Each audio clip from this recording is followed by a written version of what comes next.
110 करोड़ 83 लाख का राशन सिर्फ कागजों में बांटा गया। आहार का सैंपल फेल हो चुका है लेबोरेटरी में, उसके बावजूद 238 करोड़ रुपए का भुगतान उन फर्मों पर क्यों किया गया?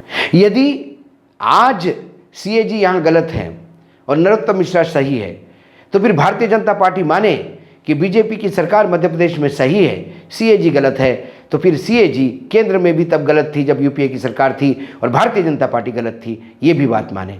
नमस्कार, स्वागत है आपका हिंद वॉइस में। लेकर आया हूं आपका अपना कार्यक्रम अशोक वानखेड़े बोलता है। अशोक वानखेड़े बोलता है तो फिर अशोक वानखेड़े तोलता भी है, और इस बार तुलेगी मध्य प्रदेश की भारतीय जनता पार्टी की सरकार। शिवराज सिंह चौहान, वो नाम लगातार वो मध्य प्रदेश में मुख्यमंत्री बने हुए हैं। मध्य प्रदेश की लड़कियां उन्हें मामा मानती हैं और वो मध्य प्रदेश के तमाम लड़कियों को अपनी भांजी मानते हैं। कई बार ये चर्चा ज़रूर होती है, क्या नरेंद्र मोदी उनको ठिकाने लगाएंगे? क्योंकि अब सबसे सीनियर मोस्ट मुख्यमंत्रियों में उन्हीं का नाम है, ओबीसी भी है, प्रधानमंत्री का मटेरियल भी है, लेकिन वो हमेशा अपनी साफ सुथरी छवि से अपने आप को प्रेजेंट करते हैं। कई घोटाले मध्य प्रदेश में हुए, लेकिन हमेशा बेदाग निकलते हैं। लेकिन इस बार ऐसा घोटाला पकड़ में आया कि जो डिपार्टमेंट ही उनके पास था, इससे मामा कैसे छूटेंगे, ये देखना है। क्या शिवराज वर्तमान के कलयुग के कंस मामा साबित होंगे, या फिर इस घोटाले से भी वैसे ही निकलेंगे जो पुराने घोटालों से निकलते हुए आ रहे हैं? ये मामला किसी अखबार या इन्वेस्टिगेशन एजेंसी का नहीं है, ये मामला सीएजी ने पकड़ा है। और ये सीएजी ने भी मात्र 8 जिलों के सैंपलों में से जो सैंपल सर्वे किया, उसमें करोड़ों रुपए का घोटाला इसमें पकड़ा। ये पोषण आहार, जो बच्चों को आहार दिया जाता है, उसका मामला है। अब ये मामला क्या था? मध्य प्रदेश में एक टेक होम पोषण आहार स्कीम भी है। मतलब जो 3 साल की बच्चियां हैं, जो गर्भवती महिलाएं हैं, और 11 से 14 साल तक की बच्चियां हैं जो स्कूल नहीं जाती, ऐसे बच्चों को टेक होम घर पे उनको राशन दिया जाता है। अब इस राशन में क्या हुआ? सीएजी ने 2018 और 2021 के बीच में कुल 8 जिलों में कुछ सैंपल 48 आंगनवाड़ियों का रजिस्ट्रेशन और उसका वो कैसा पोषण आहार गया, इसका डिटेल जांच की। जिले हैं धार, मंडला, झाबुआ, रीवा, सागर, सतना, शिवपुरी। इसमें से धार, मंडला, झाबुआ, ये जिले तो आदिवासी बहुल जिले हैं। वहाँ खेल क्या हुआ?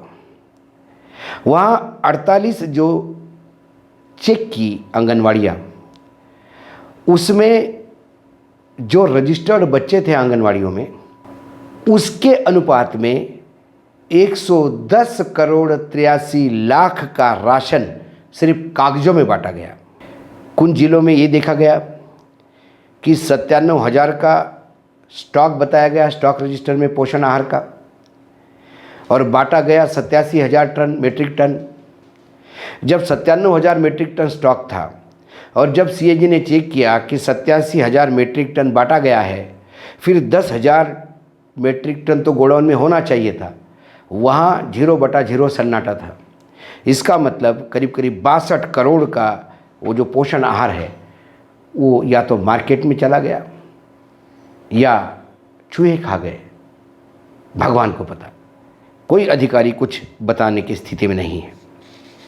घोटाले में कई चीज़ें सामने आई, खासकर सीएजी ने जो कहा उसमें लाभार्थियों की पहचान, ये जो टेक होम राशन है उसमें उत्पादन, परिवहन, वितरण और गुणवत्ता में भारी हेराफेरी नोटिस हुई है, ऐसा सीएजी कहता है। पोषण आहार की स्वतंत्र जांच मध्य प्रदेश सरकार ने लेबोरेटरीज से करवाई, अपने भरोसे खुद स्वतंत्र, एक इंडिपेंडेंट लेबोरेटरी से। उसमें 40,000 मेट्रिक टन घटिया आहार बांटा गया, ये उस लेबोरेटरी की रिपोर्ट बताती है। करीब करीब 238 करोड़ रुपए का वो आहार था, जिसका भुगतान भी हो चुका है।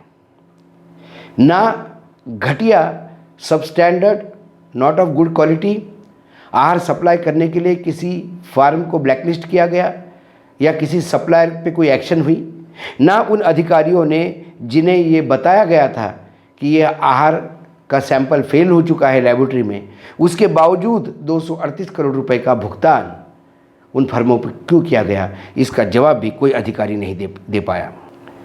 6 फार्म ऐसे हैं, 6 सप्लायर ऐसे हैं, वेंडर, जिन्होंने 6 करोड़ 94 लाख का राशन जो बताया गया ट्रांसपोर्टेशन हुआ है, वो जब नंबर टैली हुए तो वो बाइक के नंबर निकले, मोटर बाइक के, वो ऑटो के नंबर निकले, और कुछ नंबर तो टैंकर के निकले जिसके अंदर तेल या तरल पदार्थ या पानी या खाद्य तेल जाता है।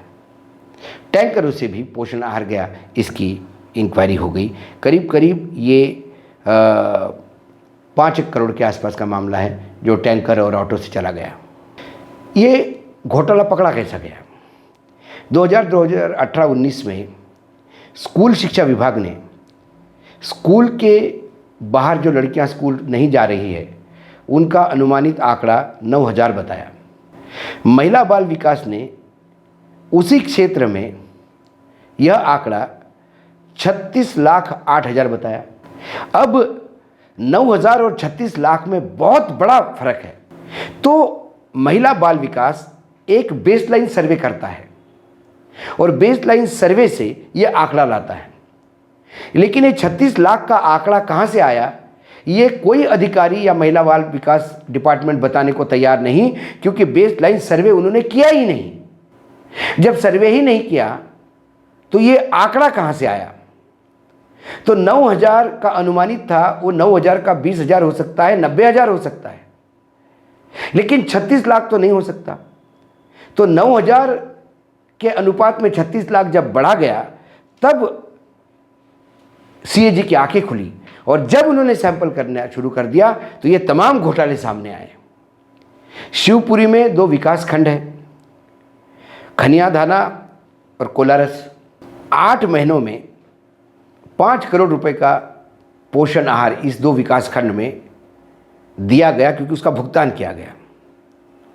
जब भुगतान किया गया तो सप्लायर ने माल दिया तो उसका स्टॉक रजिस्टर वो नहीं, जो माल बांटा गया उसका कोई पंचनामा, कोई कैसा गया, कोई वाहन, कुछ नहीं, ना स्टॉक रजिस्टर है, ना आवक फाइल है, ना जावक फाइल है, ना जाने वाली कोई एंट्री है, ना आने वाली कोई एंट्री है, सिर्फ एंट्री है वहाँ पे।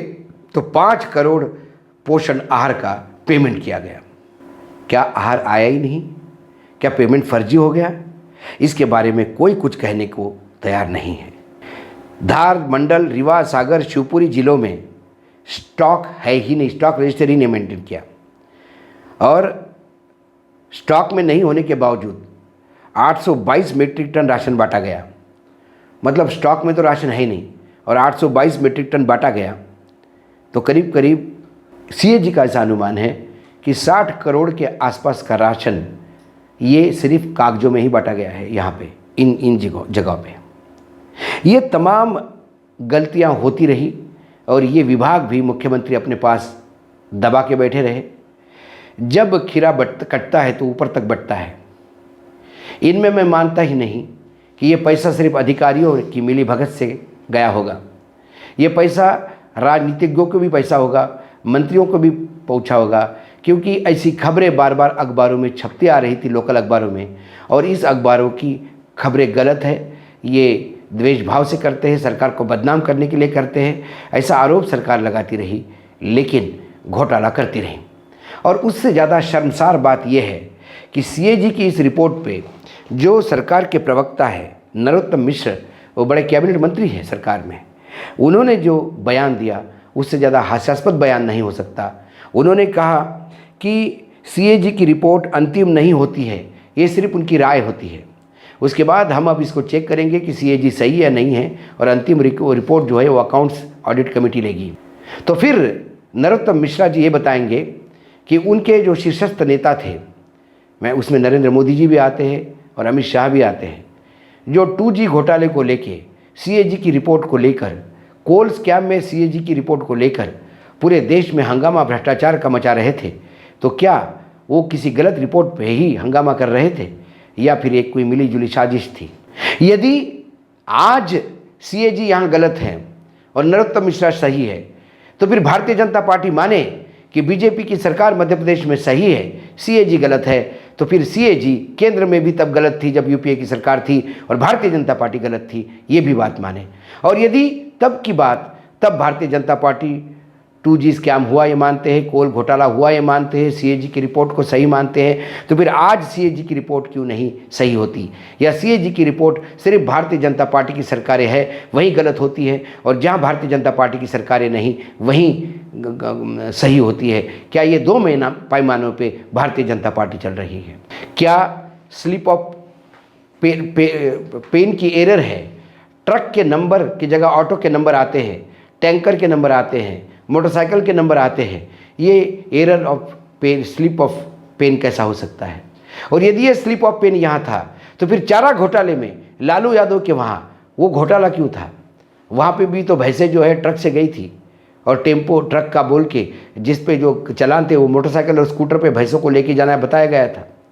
यदि टैंकर में पोषण आहार जा सकता है तो फिर स्कूटर और मोटरसाइकिल पे भैंसें भी जा सकती है, और यदि वो गलत है तो फिर ये कैसे सही है? स्टॉक रजिस्टर ही नहीं होना, 9,000 बच्चे और 36 लाख बच्चे, इतना बड़ा आंकड़ों में तफावत कैसी है? बेसलाइन सर्वे ही नहीं हुआ तो ये एजमेंट ऑफ एरर कैसी हो सकती है? ये सीएजी की राय नहीं, ये टैक्स पेयर्स के पैसे की लूट है जो सीएजी ने पकड़ी। सीएजी ने तो अपना काम किया, सरकार इस घोटाले को दबाने में अपना काम करेगी, क्योंकि ये पैसा ऊपर तक बटा होगा, और यदि ये पैसा ऊपर तक बटा होगा तो उसका शेयर भी क्या केंद्र में गया? क्या भोपाल में ये दबी जुबान में चर्चा होती है कि साल में एक बार ज़रूर अमित शाह भोपाल आते हैं और तब नेतृत्व के परिवर्तन की बात बड़े जोरों शोरों से चलती है, और फिर ऐसा क्या हो जाता है कि जाते जाते वो फिर एक बार क्लीन चिट दे जाते हैं मुख्यमंत्री शिवराज सिंह चौहान को? क्या उसकी भी कोई कीमत चुकाई जाती है? जब आदिवासी को, एक आदिवासी महिला को इस देश का राष्ट्रपति बनाया तो सारी दुनिया में ये कहा जाता था कि राष्ट्रपति, महिला आदिवासी राष्ट्रपति को राष्ट्रपति बनाकर भारतीय जनता पार्टी ने ऐसा मास्टर स्ट्रोक खेला कि तमाम आदिवासियों के लोगों का मन जीत लिया। लेकिन जहां आदिवासियों के बच्चियों के मुंह का निवाला यदि सरकार छीनती हो, भ्रष्टाचार अधिकारी छीनते हो, जिसको पूर्ण रूप से संरक्षण सरकार का है, मंत्रियों का संरक्षण है, मुख्यमंत्री का संरक्षण है, ऐसे में क्या वो आदिवासी समाज को जीत पाएंगे? पोषण आहार ये कुपोषित रोकने के लिए है, कुपोषण रोकने के लिए है। मध्य प्रदेश देश में पहले कुछ राज्यों में कुपोषण का नंबर आता है, मतलब मध्य प्रदेश में कुपोषण के बहुत ज़्यादा बच्चे पाए जाते हैं। कुपोषण एक ऐसा शाप है मध्य प्रदेश को, उससे उभरने के लिए ये जो योजनाएं बनाई, ये वाकई बच्चों को कुपोषित पोषित करने के लिए था, या फिर अपने बैंक बैलेंस को, अपनी काली कमाई को पोषित करने के लिए था, ये तो समय बताएगा। लेकिन सीएजी की रिपोर्ट इतनी गलत भी नहीं हो सकती जितने नरोत्तम मिश्रा कहते हैं, क्योंकि ये मामला अब बाहर आ गया है। अब देखना है विपक्ष इसको कैसा करता है, जनता इसको कैसे रिएक्ट करती है। ये मामा जो कल तक बच्चियों का प्यार, बच्चियों का दुलारा था, क्या बच्चियां आज अपने मुंह का निवाला खोल ले लाने वाले इस मामा को सज़ा देंगे, या फिर ये मामा कोई नई तिकड़म चला के इसमें से भी बाहर निकलेंगे? ये तो समय बताएगा। लेकिन हिंद वॉइस में हम तोलते उन्हीं को है जो तोलने लायक होते हैं, और आज तुली मध्य प्रदेश सरकार, बीजेपी की सरकार, शिवराज सिंह की सरकार, और शिवराज सिंह स्वयं, क्यों कि ये डिपार्टमेंट उन्हीं के पास था। फिर आऊँगा किसी विषय के साथ, तब तक के लिए नमस्कार। देखते रहिएगा हिंद वॉइस।